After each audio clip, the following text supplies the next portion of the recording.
What is up, my friends and fellow BusyBees? Welcome to the final episode of 2023, which is a year in review looking at the milestones, some analytics, and just taking a look back over the year that we just somehow got through. Apparently, it's been a whole year since I did this last episode. Kind of crazy to think about. This has truly been the quickest year that has ever gone by in my life. I was putting together a little 2023 recap post to put on Instagram, and I was having to look back through my camera roll. Thank God I'm a content creator, and so I take photos and videos of every goddamn thing I do in my life because I could not even remember like half of the things that we had done this year. It just went by so fast. I feel like the first half felt like there was a lot going on, so it kind of slowed down time a bit, and I had a bunch of things that I was like looking forward to, when you have trips booked and stuff like that. So it felt like time wasn't going slow, but it was definitely going slower. And then by the end of the summer until now, it feels like it was like 3 days ago. It's something that I'm sure so many people are saying. I think every year you start to feel like the year is going by faster and faster, but like the reality of it when it starts to actually happen is kind of scary. But once I put together that post after looking through my camera roll, I was reminded of all the great things that I did, all the places I visited, all the experiences I had and people I got to see. So if you're feeling like your year also passed you by in the blink of an eye, if you are someone who keeps those kind of mementos, I encourage you to go take a trip down memory lane through your camera roll and just check out all the things that you did this year. So for this episode, I like to do this once a year. I did it last year as well, and it's more for me, to be honest, because I want to be able to look back in the long term to see my growth and have these different milestones that I've hit kind of marked down in time. In theory, it would be great to be able to do this in a journal, but I just don't find that I maintain those long term enough to do it. So you get to join me in my free flowing thoughts that I want to solidify in time for 2023 and my thoughts on everything that happened. And I went back and listened to last year's episode earlier today to just remind myself of what kind of analytics I was mentioning and take note of the numbers so that I could do a little comparison in today's episode. And I gave a disclaimer on that one, and I'm going to do it again today. If you are someone, and you know yourself best, if you're someone who finds yourself getting really down in the dumps and comparing yourself to people a lot and just feeling shitty as a result of it, I'm going to recommend that maybe today's episode is not for you. That's not to say that I have had such crazy, overwhelming success this year and I'm just like so high on my high horse. But I know for myself, when I get into that mentality, I can pinpoint every little thing that is like different from me or quote unquote better than my current situation, which are assumptions that are obviously based in very limited information anyways, but I can start to compare myself and then that doesn't feel good and it sends me down in like a very negative path in my mind. So if you are someone who has the tendency to do that kind of thing too, maybe you just skip today's episode because I don't want, especially at the end of the year when this is all about, a renewal, a new beginning, looking back and appreciating the year that you had, having the holiday time and everything, kind of is hopefully on a positive note. I don't want that to be hindered at all, and especially by me. So I'll leave it to you.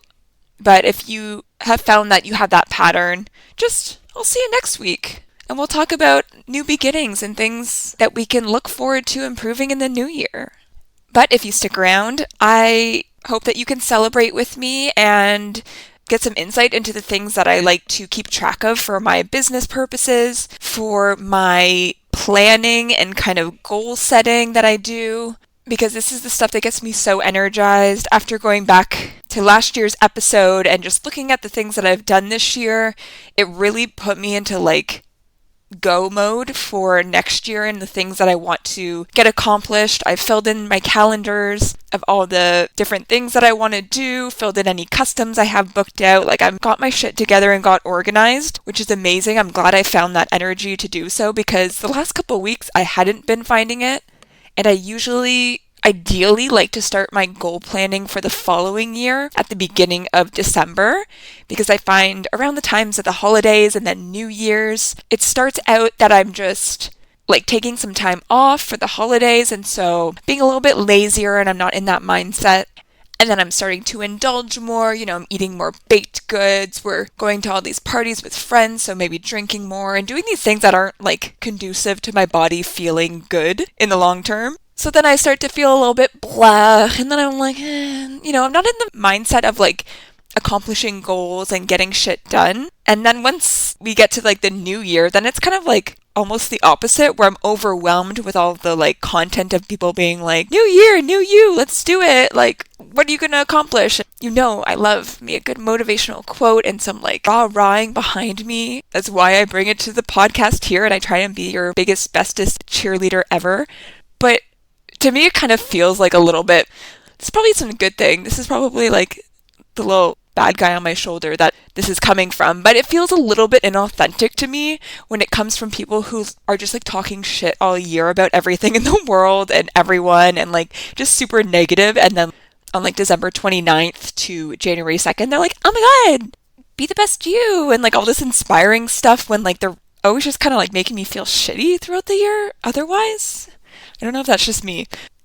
Regardless, I find that early December is a good, quiet time when things are kind of ramping down a bit, so I can start to just plan ahead and not feel rushed into thinking up goals that I have or what I want to aspire to do. But it didn't happen that way this year, and that's fine as well. I do have some previous episodes that I did last year that was all about goal setting. Again, it felt so recently that I'm not going to go over those strategies again, because I feel like it was yesterday that I did it. But if you are interested in going back and taking a look at that, I do go over the way that I set goals. I actually have like 2 different styles that I discuss. One more specifically for business, and then one just in my overall life. So if you are interested, that is episode 27 and 28, Setting Goals for the New Year, part 1 and part 2. And then, again, if you're looking for some of that like motivational kind of stuff to get you ramped up for the new year, go back and check out the episodes that I did early last year as well, because I like to kind of tailor the content for the time of year that it's coming out and batch it in that way. So episode 32 is Setting Expectations for You and Your Business. That's a great episode to go back to for the new year and starting things out on a positive note. The upcoming episodes that I'll be posting in the coming weeks will be around that similar theme or vibe to really set you, hopefully, up for success in the new year. And that's all I have to say about that. So, 2023, let's first go over some of the ebbs and flows of the year and what that looked like for me. So, the kind of biggest thing that happened to me and my husband this year was we got our puppy Yukon. He is now just over 1 year old, and I don't know if any of you have ever had a puppy or have gotten a puppy recently, but like people are kind of low key about the amount of time and effort that goes into it, I feel. And they don't really talk about how much fucking time it takes to properly train a puppy and like have them act the way you would want them to act. So to be honest, that was like a huge part of my year. I obviously work from home. I work for myself, so I have a lot of flexibility, which is amazing. But that also means that I'm the one who's kind of always available if need be. So I did a lot of the training and just day-to-day maintenance and care of Yukon while my husband was working either from home as well or in the office. And especially for the first half of the year, it kind of felt like a full-time job sometimes. And that definitely affected my year in terms of, I can see when I look at my income, when I look at the growth that I had in those months, I can tell that my time was taken up by something, and that was what it was. I was just, for the first little while not sleeping full nights, and then there was like a lot of frustration that went into the training and taming of a freaking 100-pound puppy. He's better now after getting him neutered. If anyone has a dog out there, especially a male dog, especially a large breed dog or an Arctic dog, I feel like they are one of the ones that are up there when it comes to being a little bit harder to, again, I'm going to use the word tame. after we got him neutered, I truly can't emphasize how much of a difference it made. So if anyone out there is currently struggling, just know that when that happens, in theory, that should make the difference for you. It's also probably the age that they're at when you do that, and they just kind of inherently chill out a bit. But now it is great. We are at an amazing rhythm. He is awesome. He doesn't act out, knock on wood, all that much, and things are great. But it did require a lot of that upfront effort and consistency and training, and he is really well trained now, which is great. But again, like the amount of time that I needed, I'm like, if I had a full-time job, I don't think we would have been able to get to this point, but who knows? I guess I'll never know.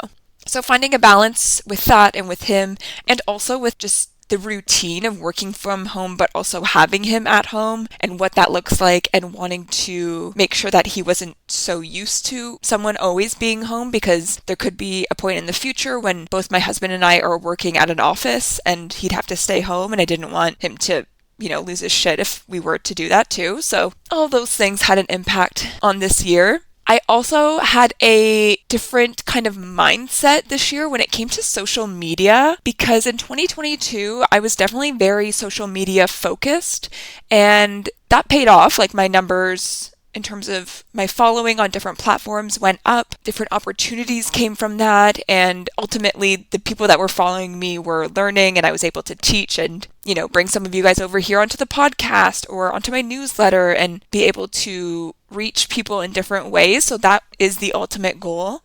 But in 2023, this was the first full calendar year that I was working for myself, and so I had to be really strategic and kind of at different points in time take a step back and take a look at how things were going and where I needed to refocus my energy and my efforts and what was going to make me money, right? And social media can, and every now and then it does, but that's not my main source of income. So I stepped back a bit from social media and how consistently I was posting and how much I was showing up on there. Definitely how much I was scrolling just for my own consumption.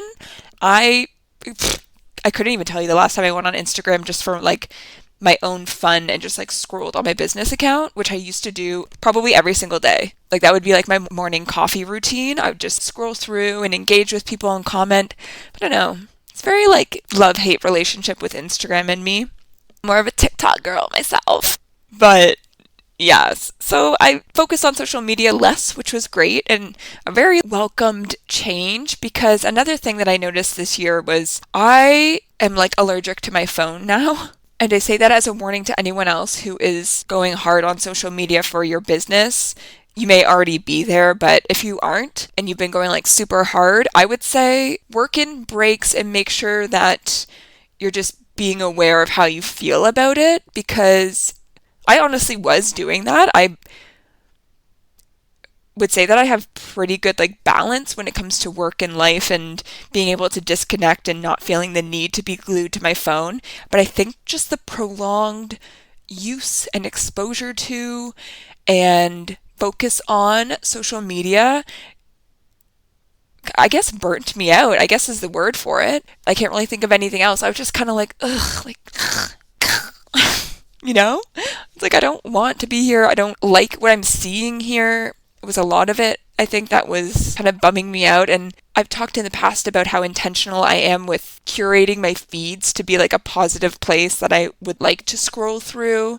And whether it's the algorithms changing or the people that I followed changing and posting different stuff or whatever, I was just so often finding that I was like bummed out or getting like icky vibes when I was on there. So I stepped away from that a little bit. I much prefer to show up in my stories, to be honest, on Instagram or Facebook versus putting together a full post. I've been going back to posting more photos and like carousels versus putting reels together and stuff, because again, it just didn't feel good and it wasn't feeling organic, and I never want to force anything for the sake of just doing something or because I really want to chase the numbers. Like at the end of the day, I've figured out that the numbers aren't a reflection on anything else, especially the income that you have in your business.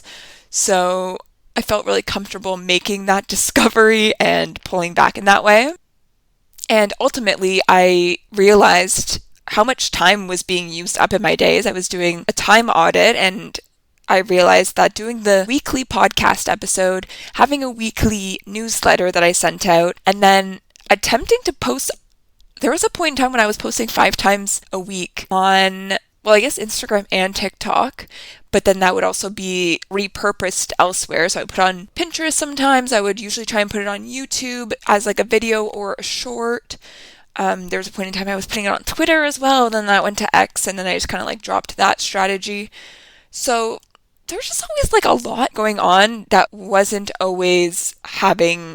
reaping the benefits, and I wasn't really thinking about that prior. So not to say that I'm not going to continue to be on social media, or that it may not end up as like a bigger part of my strategy as I move forward. But for the time being, I said that I'm going to prioritize the podcast because that's the thing I enjoy doing the most, to be honest. I like to just show up and shoot the shit here. I no longer script my podcast episodes. I don't know if that was obvious when I made that change, but I used to write everything out that I wanted to say, and then I would read it, and it was my own voice because it was my own writing style, and I really enjoy writing. And then I would also repurpose that as a blog post, but the amount of time that it took to write out the podcast script, then record it, and then edit it, and then put together the show notes and upload and schedule it was just like so much time in my day. And I was like, at the end of the day, these are just my own thoughts that I'm putting together. So why don't I just push record and talk, like a podcast? So I hope that the production value or the quality of content hasn't changed as a result. If you feel like it has, please do reach out and let me know, because I'm totally willing to go back if you feel like I have sacrificed anything in doing so. But this is just so much more efficient at this point in time. Another thing that I noticed this year is that, I kind of mentioned it before, but I found that my motivation kind of ebbed and flowed a little bit more than it was last year. Last year, it was kind of at an all-time high pretty consistently, and I attribute that to probably being at a high because I had just quit my full-time job. I was doing this full-time. I had all the setup things that I needed to get done, and it was kind of like I needed to sprint through all of that setup stuff before I could get to the thicker, meatier stuff that would translate into more long-term, ongoing strategies. And when I got into that stuff, I was kind of not burnt out, but just like a little bit more tired because I had done that sprint earlier and was at that high for those so many months. So I just had to find more strategies to get that drive and that adrenaline back to whip through the other things that I wanted to get done, which ended up happening, but I just found that I had to be a little bit more intentional with it. And if you go back, I have plenty of podcast episodes that I've posted over the last couple of years that can help you to get remotivated, re-inspired, or encourage you to take some time if you need a little bit of time before you jump back into it as well. And that is something that I also did this year. So in the times when I wasn't motivated, or when we were in the thick of training with Yukon and I just either wasn't able to get a whole lot done in the business, or I wasn't prioritizing it because I was exhausted, I took that time to focus on myself and my health, and I took time away from other things I was doing. Like I streamlined a lot of systems and processes that had been taking up a lot of time in my days so that I had ample time available in order to focus on myself. And that has been probably the biggest positive change I've noticed if I look back over 2023. And I feel so much better as a result of it. I consistently attended the gym. I have been really consistent with my fitness and my goals, and trying to increase my goals in terms of my weight training and just keeping track of these kinds of things to try and push myself more and more. I challenged myself to try some new fitness classes, which I talked about in my Friday Furniture Focus newsletter. So I tried out an aerial hoop class, bungee fitness, a bar class I did recently, and I'm just really pushing myself to both for myself and my confidence, just like try new things that I haven't done before with people I don't know, and also to push the limits of my body, or what I think I can do, or what I think I'm capable of or good at, and just being willing to try out stuff that maybe I have no idea what to do, but it'll probably be fun and enjoyable in the process. And if nothing else, I know I'm going to get a good workout in. And I've been learning about different things like with hormone health and just nutrition and how our body reacts to different things and gut health and biohacking and these kinds of areas. And it has just been a different topic that I haven't done a deep dive into in my life previously. So I've learned a lot. And I've also simultaneously, and as a result of doing these things, like going to the gym and stuff, been prioritizing my body in different ways too, like stretching more consistently, just being attuned with what's going on in my body. And so that has been a really welcome change. And I've had a lot more time, so I've been able to lean back into cooking and like learning new recipes, something that I've always enjoyed, but just didn't have the time to do or wasn't prioritizing and making the time to do, I should say. So I've really enjoyed that as well, and we've come across so many recipes that are now in our regular rotation. I find a lot of them on TikTok. I just save them as I go, and I post a lot of those on my Instagram and Facebook stories as well. So if you're looking for some new good recipes, I'm often posting either what I make for dinner or what I've made, and then linking the recipe to it so that you guys can try them out yourself as well. And the other thing that I did this year that was so needed was getting caught up on things that I've been putting off for like literally ever. I have such a tendency to just have the longest to-do list and push off things that are like kind of important and should really get done and I would really benefit from having done, but it's not life or death stuff, so like I'm just gonna like push it and then push it a little bit more and then all of a sudden it's 3 years later. So when I started this business and started focusing a lot of my time outside of my 9-to-5 job on this business, I found that I was pushing a lot of things because I would just prioritize the business stuff over the other stuff. So this year, now that I had not the 9-to-5 to focus on and just the business, I like made a big list of things that I just needed to get done, and I gave myself the end date of the end of this year, and I got, I think, all of them done. So that has felt so good, and that included smaller things like reorganizing the garage and my workspace from scratch, reorganizing all my refinishing tools and my supplies. I did that before and after photo on my Instagram if you need some motivation to go do that. I renovated our powder room, which I had been planning to do for well over a year. You can see that process on Instagram and TikTok as well. I finally went and legally changed my last name to my husband's last name. And just for reference, we got married in July 2021. So that's something I've been putting off forever. It was way easier than I thought it was going to be. And I also have gone through almost all. This week I plan to do the last 2 sections of my wardrobe and just throwing out anything that doesn't fit, that I don't like, that doesn't make me feel good in it. I'm just like getting rid of all that like excess stuff because I know it's just like cluttering my mind and cluttering my space. And at the end of the day, if I haven't worn it in like 5 years, I'm not going to wear it.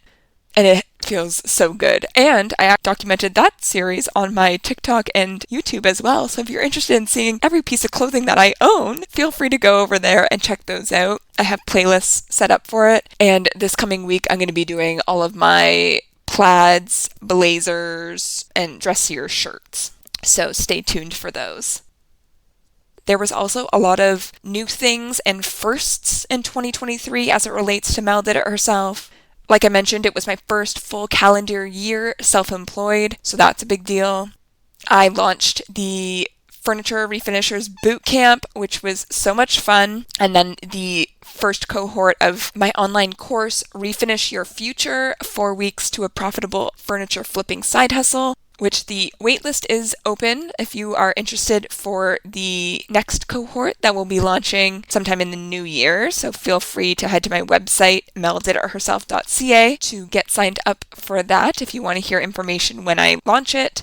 But that was an amazing thing to get off of my list as well, because when I first started doing this work and started enjoying teaching people how to do it, having a course teaching people more widely how to do it and how to run it as a business, once I really realized how much I enjoy the business aspect of things, was like what I always said when people said like, oh, like where do you want to take it? That was where I wanted to take it, because I love bringing that education and being able to provide that consultation and advice to you guys and just share my journey.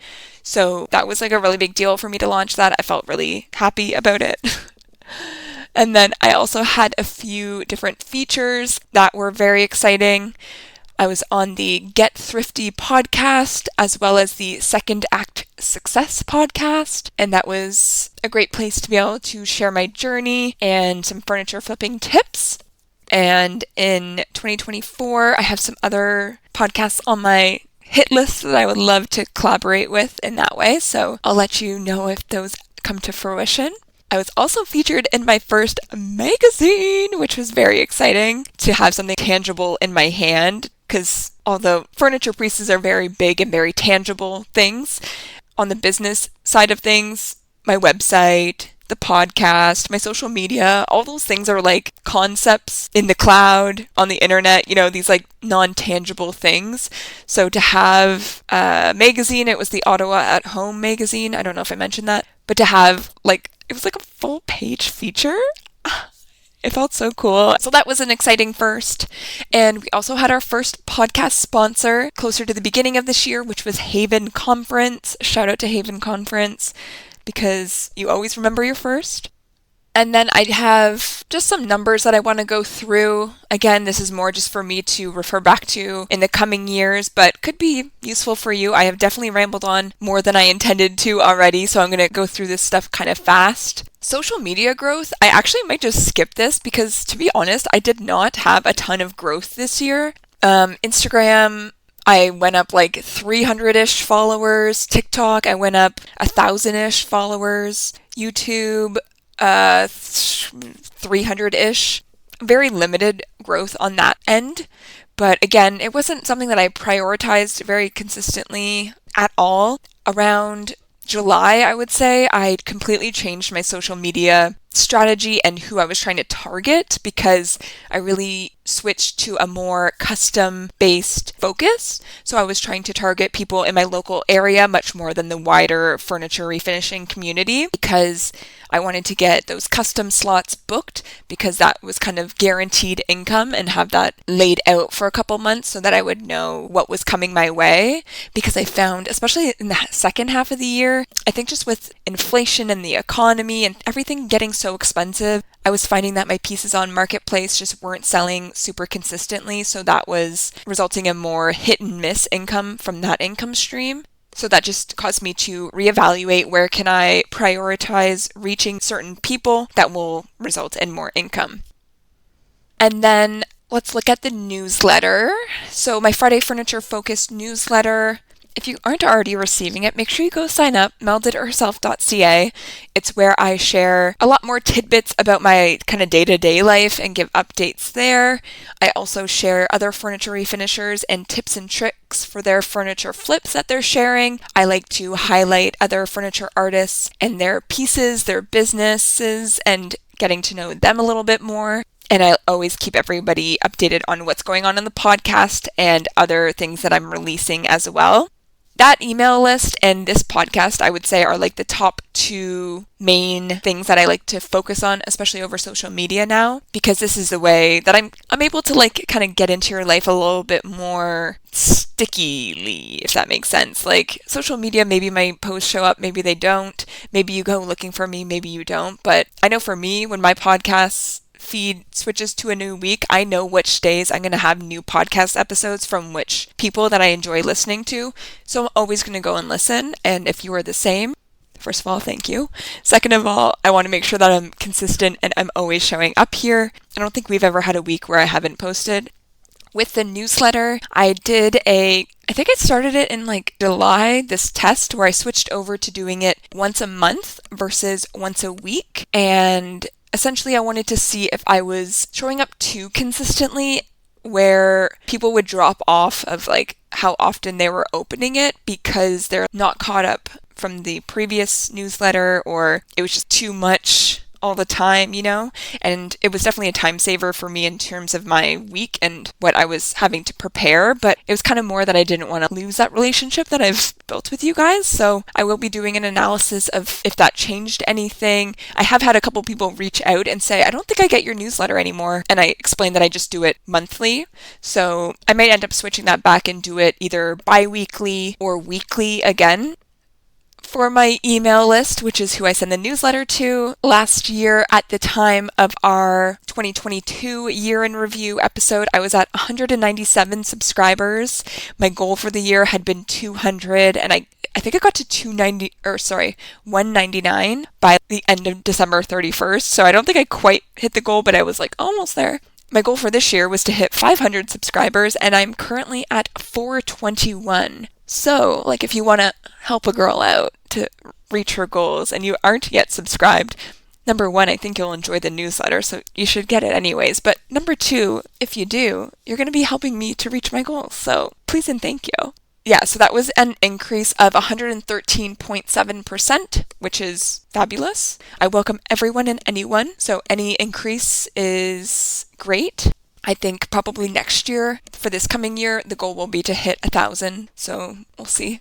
And the analytics that I track for this that are the most important to me are the average open rate and the click-through rate. My open rate last year, the average over the year was 54%. It is now 69.2%, which is great. That's a difference of a 28.14% increase. So love to see that because it means that people are interested in what I'm sending. And for reference, the average for the education sector specifically, which I don't even know if I necessarily fall within that overall, but it was the most relevant thing when I was looking at the sectors, is 36.89%, and that's a 2023 stat. So we're about double that, which is amazing.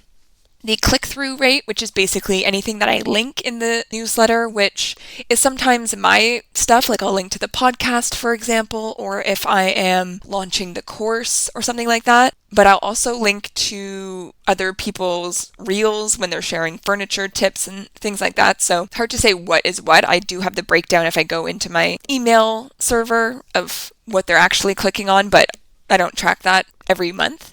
But the overall click-through rate for the year of 2022 was 3%, and that has now increased to 3.48%, which is a 16% increase. So that is great. I'm also linking to less in the newsletter now compared to last year. I also this year discovered that there is an automatic inactive feature in my contact list. So I use Wix to host my website, my email list, and all that stuff. And they will automatically mark a contact as inactive if they haven't opened, I don't know if it's your last 3 or your last 5 emails or something like that. So that can quickly put a lot of people inactive if they are either missing the stuff that comes in or it's going to their spam or their junk or something like that. I have since realized that that is a feature, and every now and then I'll turn my Friday Furniture Focus newsletter to go to all contacts versus just active contacts to kind of like remind people that I'm still here, and if they just kind of missed the previous ones, then they will be able to open up the most recent one that comes in, and that will then put them back on the active list. So that was another change this year that could have affected the open rate in a negative way, potentially, but I'm glad I figured out that it was there because last year I was not emailing my inactive people. And then the last thing I just wanted to go over was the podcast. All you lovely people who are listening in, thank you so much. So the streams or listens from January to today, which is December 27th, there was a 384.44% increase in the amount of streams. And I calculated the growth rate month over month, and the average growth rate last year was 41.33%. This year it's 14.06%. However, putting the caveat in there that last year is when I started the podcast, so it was going from 0 to whatever we got up to by the end of December, so that's obviously exponential growth. And if on average every month we're going up 14% within a year, that's going to create a lot more, result in a lot more people tuning in. So of course I want to keep that going up as much as possible, but I am not concerned with that number whatsoever. Just because it has gone down relative to last year's, there's always more considerations and data to keep in mind. So if you're not someone who thinks critically about the numbers in research or surveys that you see, let that be a lesson that there is always qualitative data that could be relevant to consider as well. And that's the numbers that I wanted to kind of go over. Last year, I didn't end this episode with a Mel's motivational message, and I'm not going to today either because, like I said, you're about to get an influx of inspiring, motivating content that's going to be overwhelming your feeds. And so I know you're going to get that push that you need and that you may or may not be looking for. Don't worry, I'll be bringing you the motivation all year long once all that other stuff dies down. And instead, I just want to take a moment to say thank you so very much. I know a lot of you listen every single week because I get the Spotify Wrapped from a podcaster's perspective. And I know how many of you I'm the number one podcast for, and that warms my heart more than I will even try to explain. I also track the numbers from last year's Wrapped to this year's Wrapped, and the change was exponential, and it is so validating but also encouraging to find out how many of you really are listening in, because you don't get a lot of really great data when it comes to podcasts, and you're kind of just talking into a microphone in your empty room and putting it on the internet and hoping that like someone's nodding along when you're talking or like smiling or laughing when you're making corny jokes. And you don't always get the feedback that would necessarily want or you would hope to receive, just because people are at the gym, on a walk, driving. Like, they're not always going to pick up their phone and send you a message after being like, loved that episode, or that really resonated with me. But just know that any of you that do take the time or that remember to do so, it's always the highlight of my day, because I know how easy it is to forget to do that kind of thing. But anybody who posts on any of my social media, who sends me a DM, who sends me an email, who replies to my newsletter, any of you that I've talked to, I not only recognize your name, your username, or your email address when it comes in, because I know who's opening the newsletter, for example, like all of these things.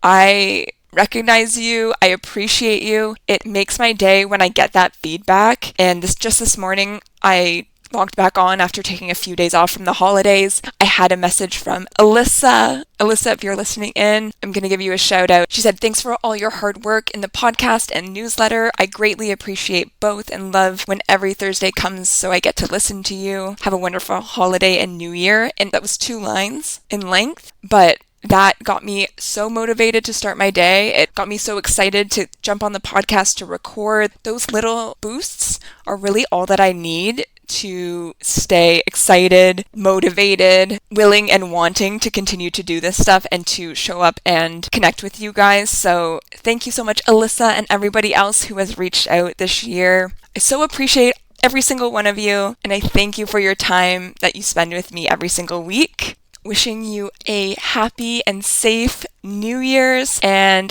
I'll be back next week in 2024. Talk to you then, Busy Bees.